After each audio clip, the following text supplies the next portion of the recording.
Baik. Assalamualaikum warahmatullahi wabarakatuh. Waalaikumsalam warahmatullahi wabarakatuh. Alhamdulillah, alhamdulillahirabbil alamin. Assalatu wassalamu ala asyrofil anbiya'i wal mursalin wa ala alihi washabihi rasulillahi ajmain. Pertama dan utama sekali, marilah kita sama-sama mengucapkan puji serta syukur kepada Allah Subhanahu wa taala yang telah memberikan rahmat serta hidayahnya kepada kita bersama, sehingga kita dapat berkumpul di ruangan perpustakaan SDN 001 Kemang yang sangat megah ini. Kemudian selawat berangkai dan salam tak lupa pula kita kirimkan kepada arwah junjungan kita Nabi besar Muhammad SAW selaku pembawa manusia dari alam jahiliyah sampai kepada alam yang sudah berilmu pendidikan sebagaimana yang kita rasakan pada saat sekarang ini. Yang saya hormati Bapak-bapak, Ibu-ibu, wali kelas dan juga guru bidang studi yang telah hadir, yang telah memberikan waktunya kepada saya pribadi yang akan menyampaikan salah satu tugas, yaitu pelaksanaan rencana tindak lanjut berbasis proyek atau RTL, yang mana pada kesempatan ini saya akan memberikan praktik baik terhadap Bapak dan Ibu, khususnya kawan-kawan guru-guru yang ada di SDN 001 Kemang, yang tujuannya tidak lain dan tidak bukan adalah untuk meningkatkan pembelajaran di SDN 001 Kemang.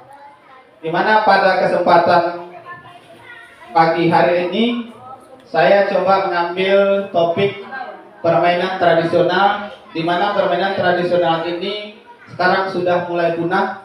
Sekarang mulai kita akan kembali supaya anak-anak kita lebih tahu dan lebih menyukai permainan tradisional ini. Permainan tradisional yang sengaja saya angkat di sini yaitu permainan gobak sodor.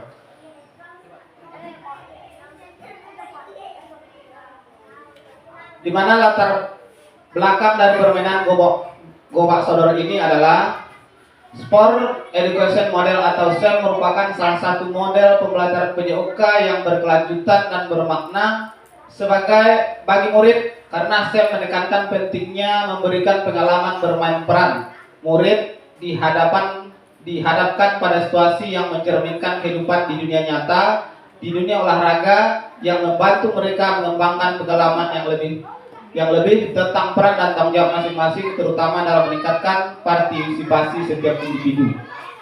SEM yang dilakukan adalah pertandingan gobak sodor di kelas 5, di mana hal ini bisa menjadi salah satu program pembelajaran PJOK pada kelas lainnya, karena pembelajaran yang dilakukan ini berbasis proyek. Selain dalam kegiatan ini, selanjutnya menjadi proyek sekolah yang dapat memupuk kerjasama murid. Kegiatan ini dipilih karena sekolah memiliki aset manusia seperti kepala sekolah yang selalu mendukung praktek baik yang dilakukan oleh guru, rekan sejawat yang mampu berkolaborasi dengan baik, dan murid yang aktif dalam bidang olahraga. Aset fisik sekolah yang sangat memadai serta aset finansial menjadi kekuatan untuk dilaksanakan proyek ini. Jadi dalam hal ini Bapak Ibu, ada beberapa hal yang perlu kita ambil hikmah dari sini, yaitu adanya kolaborasi, di mana SEM ini menunjukkan kepada peserta didik itu berbagai peran, mulai dari peran apa yang bisa dilakukannya, apa yang bisa diberikan, itu akan nampak di waktu kita melaksanakan pembelajaran yang dimaksud dengan Sport Education Model atau SEM. Jadi SEM ini tujuan pembelajarannya yaitu bekerja sama, memberikan salah satu motivasi dan memberikan salah satu kemampuan kepada anak untuk berkolaborasi dengan kawan-kawannya. Kemudian tujuan dari program ini yang pertama memberikan edukasi kepada murid sebagai pemain dalam arti yang kompetitif, berpengetahuan atau terliterasi dan antusias sebagai pelaku bidang olahraga. Yang kedua, mendorong kepemimpinan yang bertanggung jawab. Yang ketiga, membangun kerjasama tim dalam mencapai tujuan bersama. Yang keempat, mengembangkan kemampuan untuk membuat keputusan yang rasional tentang masalah-masalah olahraga. Terlibat dalam olahraga dan aktivitas fisik di luar sekolah. Yang keenam, menumbuhkan sikap percaya diri kreatif, dan tanggung jawab.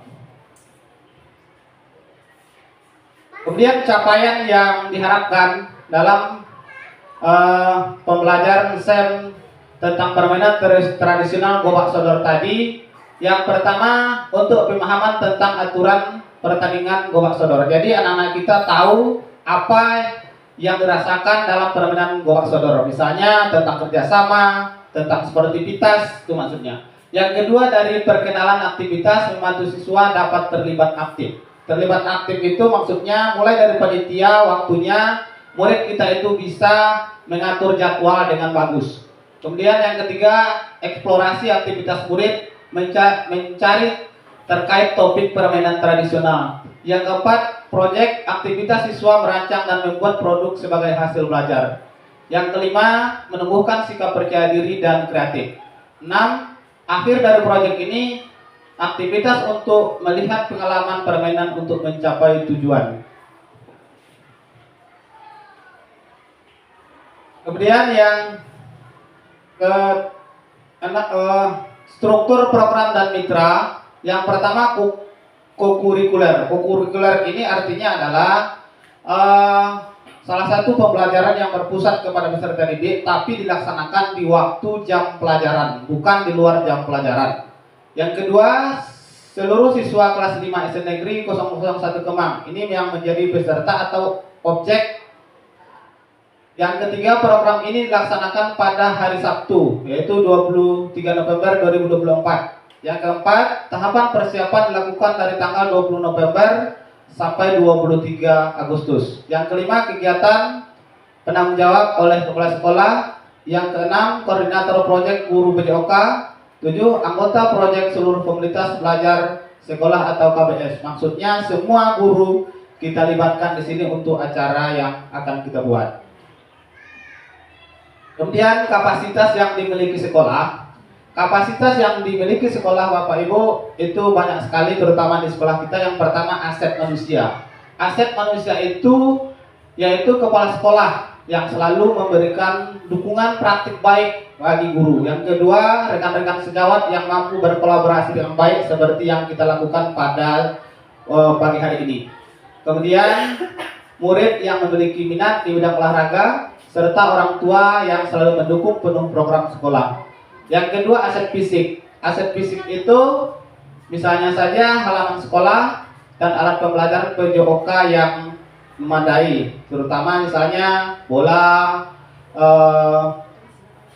konsisten, dan sebagainya. Yang ketiga, aset finansial. Aset finansial ini juga salah satu pendukung, misalnya dana bos sekolah, kemudian wali murid dan komite yang selalu memberikan support berupa materi untuk dana hal-hal yang dianggap positif. Kemudian rencana evaluasi. Rencana evaluasi ini yang pertama, evaluasi menyeluruh dilaksanakan setelah pelaksanaan selesai. Apa yang sudah baik dan apa yang harus ditingkatkan dari umpan balik murid.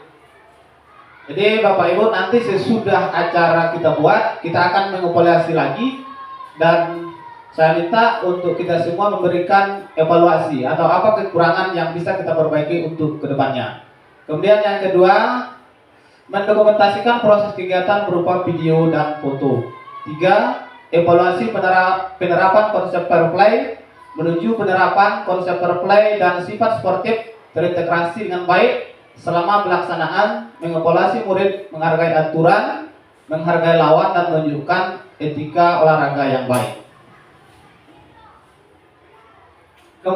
Kemudian ada kemungkinan yang terjadi atau tantangan, yaitu yang pertama, pengolahan waktu. Jadwal kegiatan yang terlalu singkat dan padat menjadikan proses persiapan kurang maksimal. Karena kadang-kadang pas di waktu bulan November itu banyak kegiatan kita keluar sehingga waktu terasa padat. Yang kedua, faktor cuaca. Faktor cuaca ini kadang-kadang kita akan melaksanakan pertandingan, kadang-kadang cuaca kurang mendukung seperti hujan. Kemudian solusi yaitu penyusunan jadwal yang lebih efektif dan efisien, dan kolaborasi yang baik dan pembagian tugas yang terstruktur dan komunikasi terbuka. Jadi mungkin Bapak Ibu, inilah yang bisa saya sampaikan pada pagi hari ini.